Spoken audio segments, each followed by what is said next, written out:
আমরা পড়ছি স্বরসন্ধি।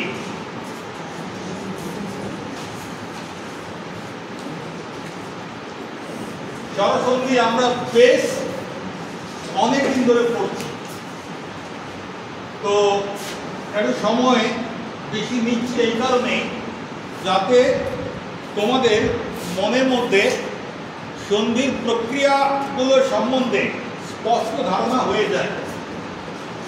তো স্বরসন্ধির বিভিন্ন ভাগ করিয়েছিলাম।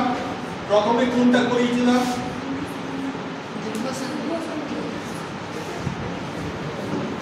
দীর্ঘসন্ধি। কালকে এটা কোন সূত্র দিয়ে দীর্ঘসন্ধিটা হয় সেটা চর্চা করেছিলাম। তোমাদের মনে নেই, মনে থাকা সম্ভব নয়, কিন্তু বললে মনে পড়ে যাবে। অকাহ সবর্ণে দীর্ঘ হ, মনে পড়েছে তো? অক্ষ প্রত্যাহার। এরপরে তারপরে করেছিলাম গুণসন্ধি।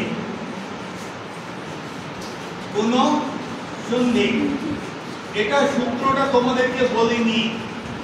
এটা সূত্রটা হচ্ছে অদেং গুণঃ।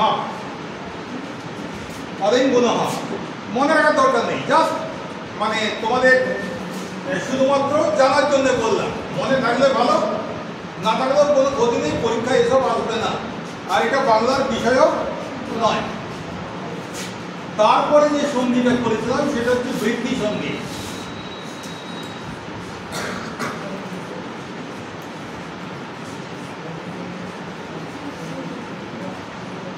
এটার সূত্রটা হচ্ছে বৃদ্ধি রেচি। সূত্রটা কি?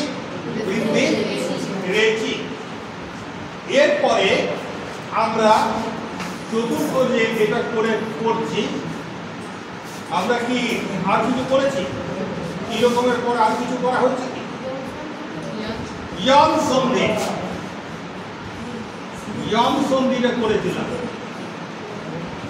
আচ্ছা, আমার মনে নেই এই ইয়ং সন্ধিটা করিয়েছিলাম বলে, তোমরা বলার পরে আমার মনে পড়লো। এই চারটে হয়েছিল। এবারে আজকে যেটা হবে সেটা হচ্ছে অয়াদি সন্ধি।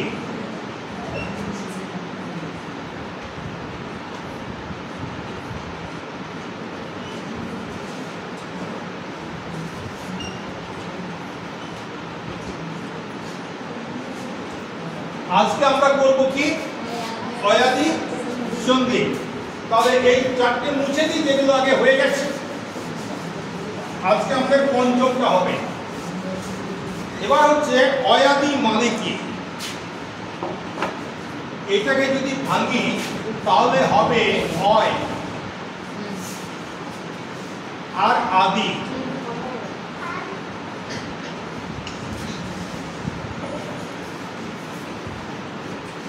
ঠিক আছে?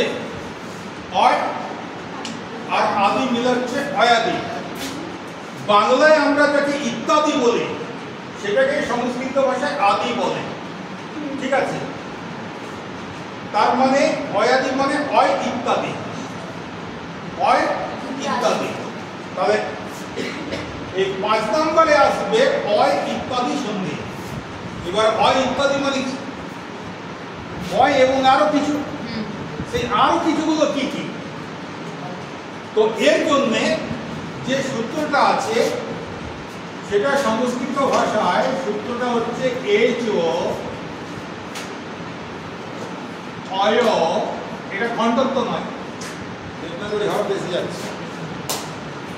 উল্টো ইয়েসটা করে দিই তাহলে বুঝতে সুবিধা হবে।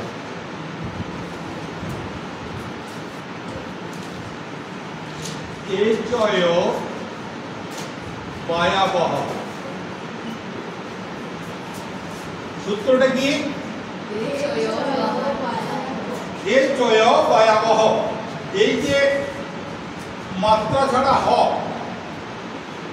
এই যে চিহ্নটা, এটা হচ্ছে অয়ের মৃতদেহ, তাই তো?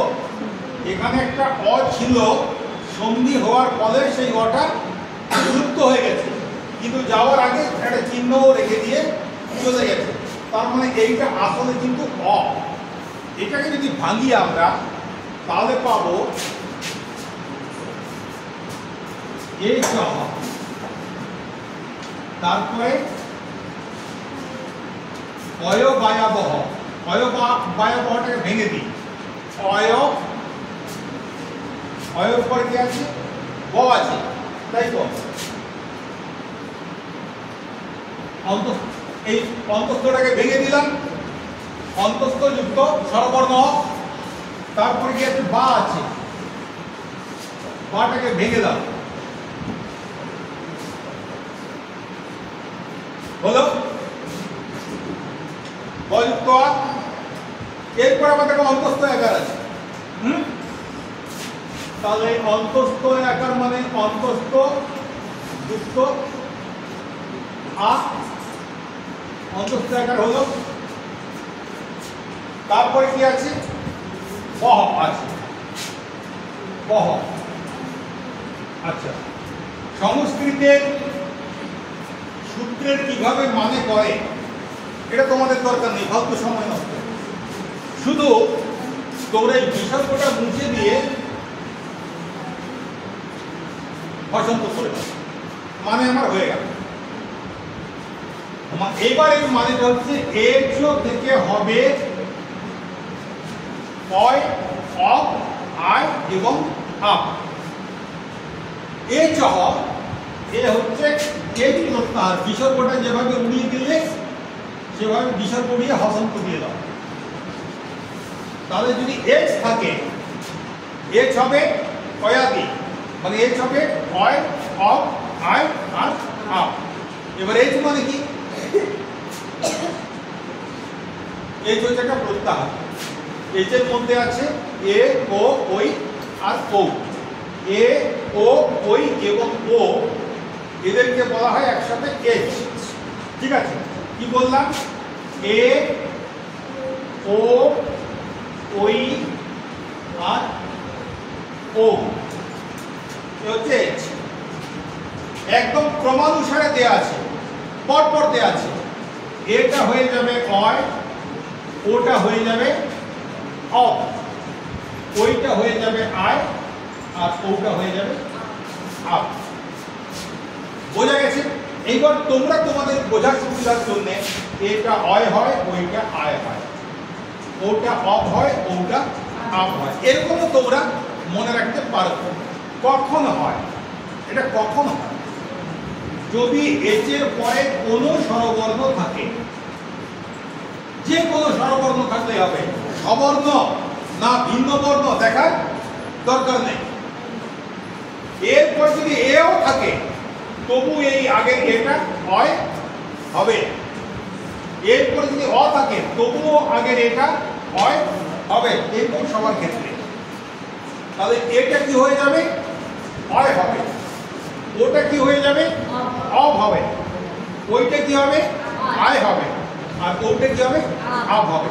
তোমরা বাকি সব ভুলে যাও, শুধু এইটুকু মনে রাখো। তোমাদেরকে তো আর সংস্কৃত পড়তে হচ্ছে না, বাংলা ব্যাকরণ পড়ছো, কাজে এত সব মনে রাখার দরকার নেই। তোমরা শুধু এইটা মনে রাখো যে যদি পরে কোনো স্বরবর্ণ থাকে তাহলে তার আগে এটা অয় হয়ে যায়, ওটা অব হয়ে যায়, ওইটা আয় হয়ে যায় আর ওটা আপ হয়ে যায়। ঠিক আছে, এবারে একটা উদাহরণ দিচ্ছি। নে যুক্ত অন,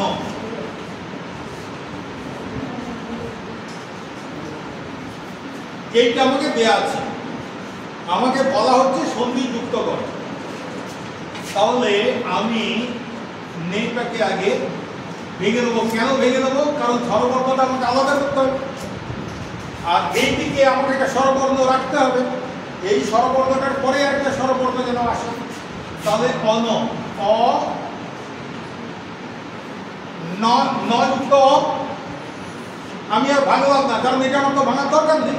আমি তো দুটো স্বরবর্ণ পাশাপাশি পেয়ে গেছি সন্ধি করার জন্য। এবার কোন সূত্র প্রয়োগ হবে? এটা দীর্ঘ সন্ধির মধ্যে পড়বে না গুণ সন্ধির মধ্যে পড়বে, নাকি বৃদ্ধি সন্ধির মধ্যে পড়বে, নাকি ইয়ং সন্ধির মধ্যে পড়বে, নাকি অয়াদি সন্ধির মধ্যে পড়বে? আমি লিখছি এর পরে অ আছে।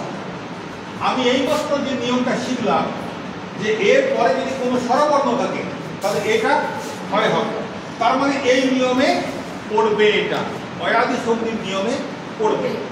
তাহলে এটা হয়ে যাচ্ছে অয়।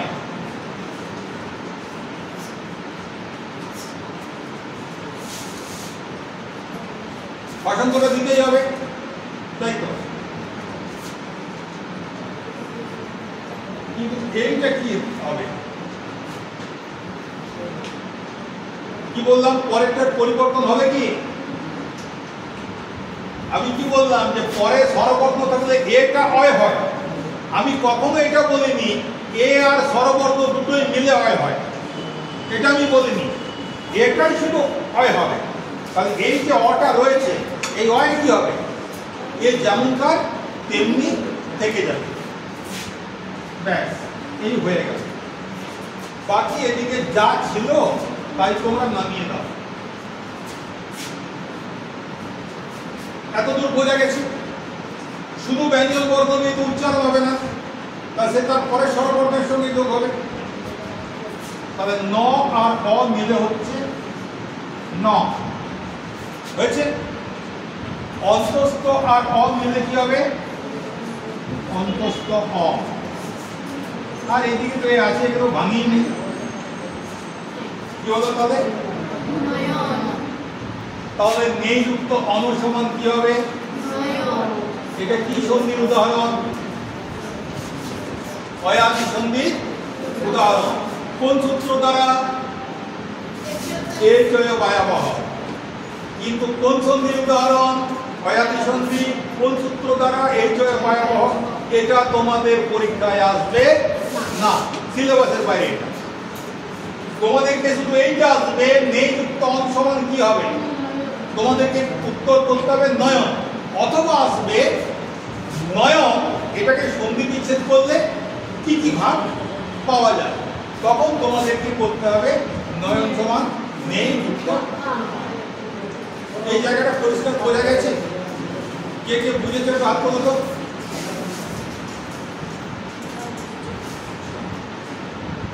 আমার ধারণা একজন অথবা দুজন বোঝেনি। ঠিক আছে,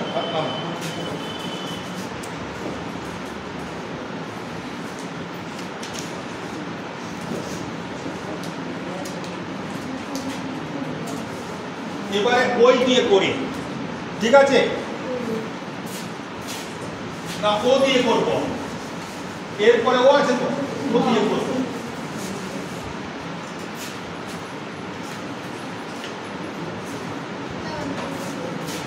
কি হলো? আমি তো মাথায় লেখার পক্ষপাতী, মাথাতে লিখে নিতে হবে। এবার মাথায় লেখাকে সাহায্য করার জন্য যদি তোমাদেরকে খাতায় লেখার দরকার হয়, তোমরা অতি অবশ্যই খাতায় লিখবে। আর আমি যে উদাহরণগুলো করাচ্ছি এগুলো সব তোমাদের ব্যাকরণ বই আছে। যে যে প্রকাশনারই ব্যাকরণ বই কেন না কেন, সে থাকবেই। অতএব ঘরে গিয়ে দেখলেও তোমাদের মনে পড়ে যাবে। তবে যদি তোমরা মনে করো যে খাতায় নোট নেবে, 100 বার তোমরা খাতায় লিখতে পারো, তাতে লাভ ছাড়া ক্ষতি নেই। ঠিক আছে?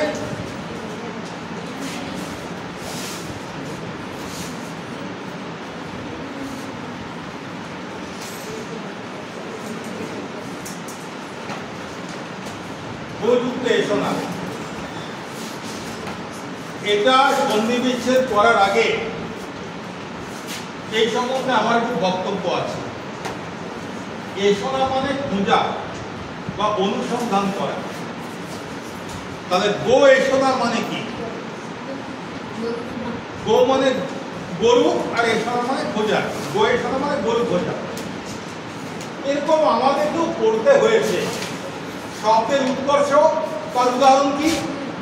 এটা যেটা হবে, আচ্ছা এটাকে করে নি, তারপরে বলছি। আচ্ছা কি করবো? প্রথমে গোটাকে ভেঙে নেব, গ আর ও। আচ্ছা ওই মাত্রা হবে তো দেখি কে কে বলতে হবে আর কে কে বলতে হবে না? হবে না। মাত্রা যদি দিয়ে দিই সেটা কি হয়ে যাবে? তয় তো হয়ে যাবে। মনে রাখবে এ গো এগুলো মাত্রা হয় না। আচ্ছা তারপরে কি আছে? এসো না।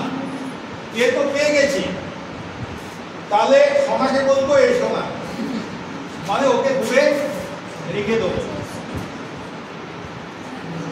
তাই তো, যে কবে স্বরবর্ণ পেয়ে গেছি ওদেরকে নিয়ে ঘাটাঘাটি করার আমার কোনো প্রয়োজন নেই।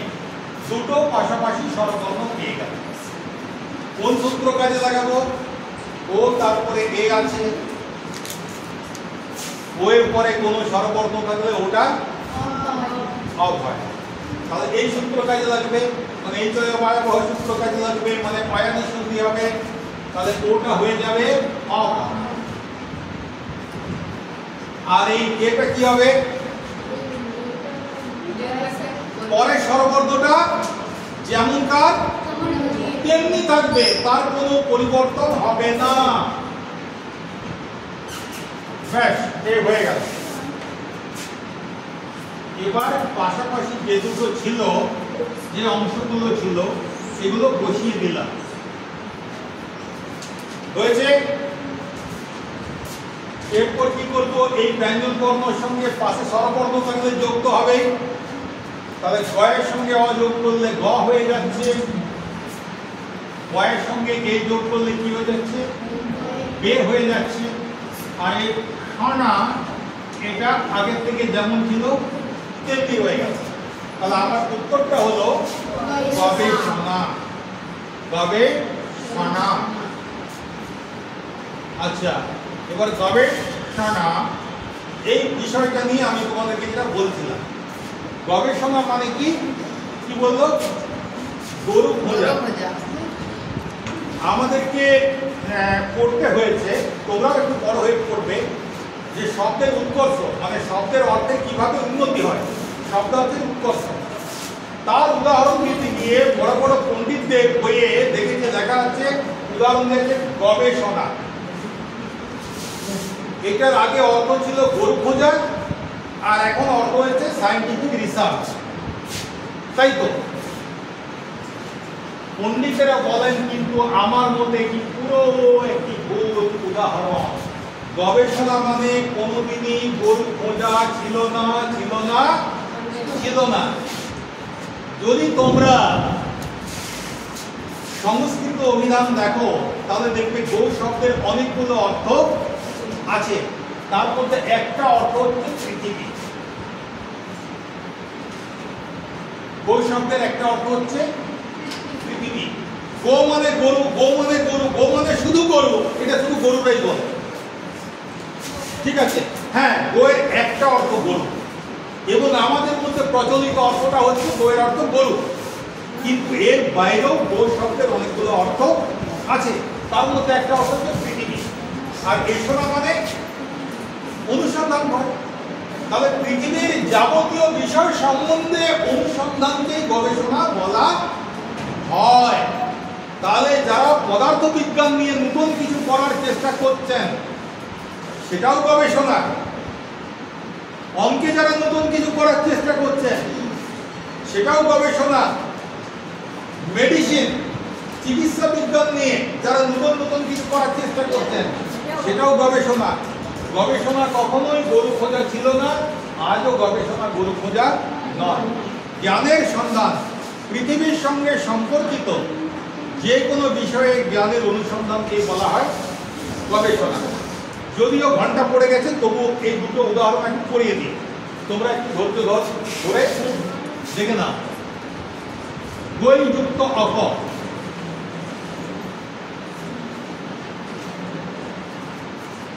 এটা কিভাবে করব?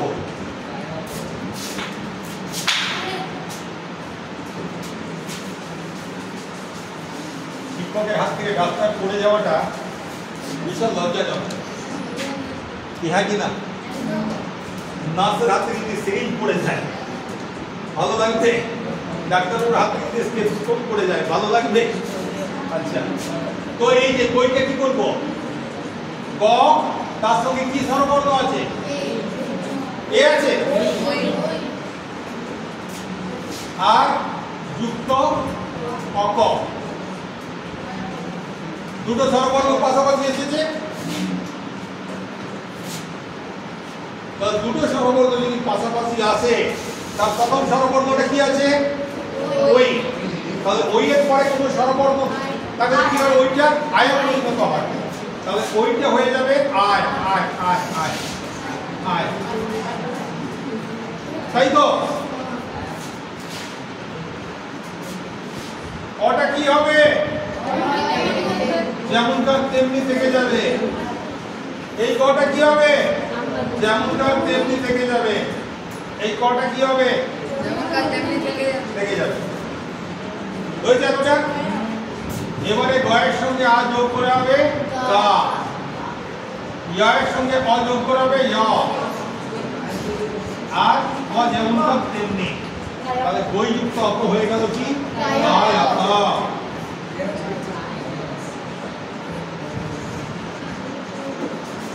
ঠিক আছে, এরপর কোনটা বাকি রইল?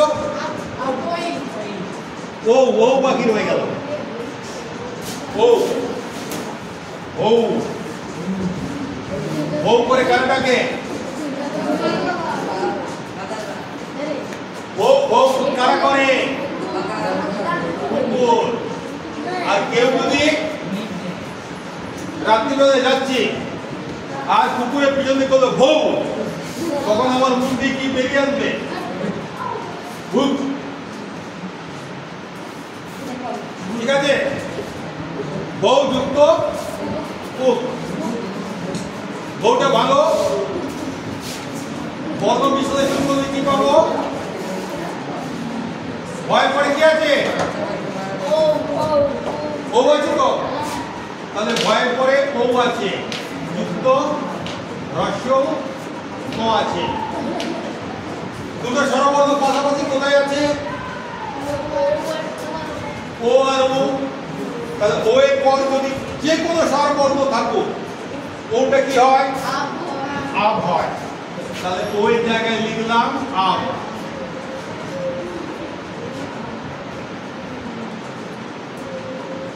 বাকি এই যে স্বরবর্ণটা যেমনকার তেমনি থেকে যাবে।